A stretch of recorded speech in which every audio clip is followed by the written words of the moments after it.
Hi friends, ఈ రోజు అయితే మీ ముందుకు ఒక వీడియో అయితే తీసుకొచ్చాను. మిర్యాలగూడలో ring road bypass welcome Miryalaguda దగ్గర హనుమాన్ టెంపుల్ అయితే నిర్మించడం జరిగింది. ఇంకా వర్క్ అయితే కంప్లీట్ కాలేదు, వర్క్ అయితే నడుస్తుంది. ఆ గుడి మీద 53 అడుగుల భారీ హనుమాన్ విగ్రహాన్ని అయితే నిర్మించడం జరిగింది. కలర్స్ వేయడం అయితే కంప్లీట్ కాలేదు, కలర్స్ కూడా వేస్తే విగ్రహం ఇంకా చాలా అందంగా కనిపిస్తుంది. ఆ గుడి ఎదురుగా చిన్న పార్క్ అయితే ఉంది. ఇదైతే గుడి కట్టక ముందుకే కట్టారు. దేవుని దర్శించుకోవడానికి వచ్చిన భక్తులు ఇక్కడ నిలబడి అయితే ఫోటోలు అయితే దిగొచ్చు. పార్క్ లోపల చూసినట్లయితే అడుగు పెట్టగానే 2 సింహాలు, పెద్ద ఎలుగుబంటి అయితే కనబడుతుంది. వీడియో ఇలా చూసి అలా వెళ్ళిపోతున్నారు ఫ్రెండ్స్. కొద్దిగా సబ్స్క్రైబ్ చేయొచ్చు కదా, సబ్స్క్రైబ్ చేస్తే ఇలాంటి వీడియోలు ఇంకా మీకు చాలా చూపించగలుగుతాను. ఒక అడుగు ముందుకేస్తే సీతాకోవచిలుకలతో డెకరేషన్ చూడండి ఎంత బాగుందో. పక్కనే రెక్కల గుర్రాలతో వాటర్ ఫౌంటైన్ కూడా ఉంది.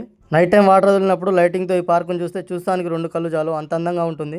ఈ పార్క్ నుంచి ఆంజనేయ స్వామి వ్యూ చూడండి అసలు ఎంత బాగుందో. ఒకప్పుడు ఈ ఏరియాని ring road bypass, Nalgonda bypass అనేవారు. కానీ ఈ గుడి ప్రారంభోత్సవం అయ్యాక భక్తులతో రద్దీగా ఉంటుంది కాబట్టి ఈ సెంటర్ ని హనుమాన్ జంక్షన్ అని పిలుస్తారనుకుంటా. ఈ వీడియో మీకు కొంచెమైనా నచ్చినట్లు అనిపిస్తే ఒక లైక్ చేసి నన్ను సపోర్ట్ చేయండి ఫ్రెండ్స్. ఇంకా ఇలాంటి వీడియోలు మరిన్ని చూడడానికి సబ్స్క్రైబ్ కూడా చేసుకోండి ఫ్రెండ్స్. ఉంటాను మరి, బాయ్ ఫ్రెండ్స్.